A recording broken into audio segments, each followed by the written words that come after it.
नमस्कार। Income tax act के section 269 ST के अनुसार कोई भी व्यक्ति एक दिन में एक व्यक्ति से या फिर एक सिंगल ट्रांजैक्शन के अंतर्गत या फिर कोई भी ऐसे ट्रांजैक्शन जो एक इवेंट या एक ओकेशन से जुड़े हुए हों उसके लिए 2 लाख रुपये या उससे अधिक की नगद प्राप्ति नहीं कर सकता।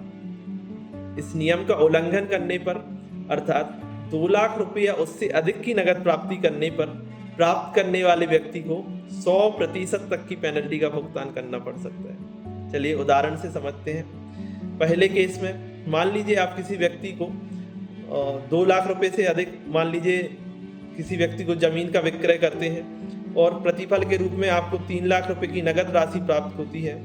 तो यह राशि चूंकि एक सिंगल पर्सन से सिंगल डे के अंदर हुआ ट्रांजैक्शन है तो इस राशि पर आपको 100% तक की पेनल्टी देनी पड़ सकती है। दूसरे केस में यदि कोई ट्रांजैक्शन सिंगल ट्रांजैक्शन से जुड़ा हुआ हो, मान लीजिए आप किसी वस्तु को विक्रय करते हैं और उस वस्तु की कीमत 2 लाख रुपए से अधिक है, लेकिन आप 2 लाख रुपए की नगद प्राप्ति से बचने के लिए 50-50 हज़ार रुपये की इंस्टॉलमेंट में उनसे नगद प्राप्त कर लेते हैं।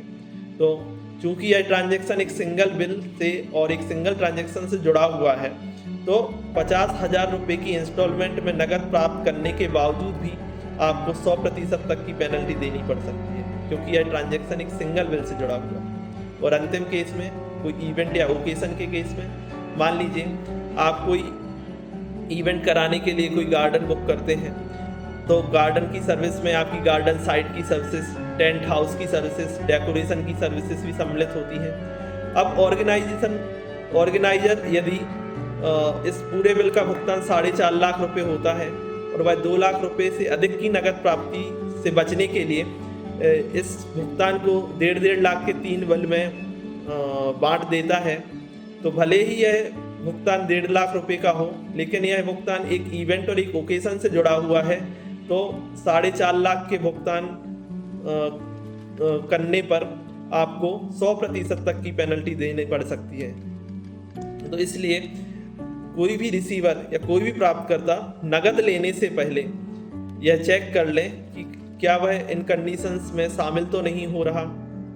2 लाख रुपए से अधिक की भुगतान प्राप्ति से बचें।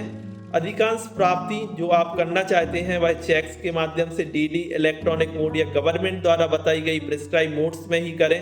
नगद प्राप्ति से बचकर आप इनकम टैक्स में 100% तक की एक हैवी पेनल्टी से बच सकते हैं। तो नगद प्राप्ति से बचें, डिजिटल मोड को बढ़ावा दें। धन्यवाद।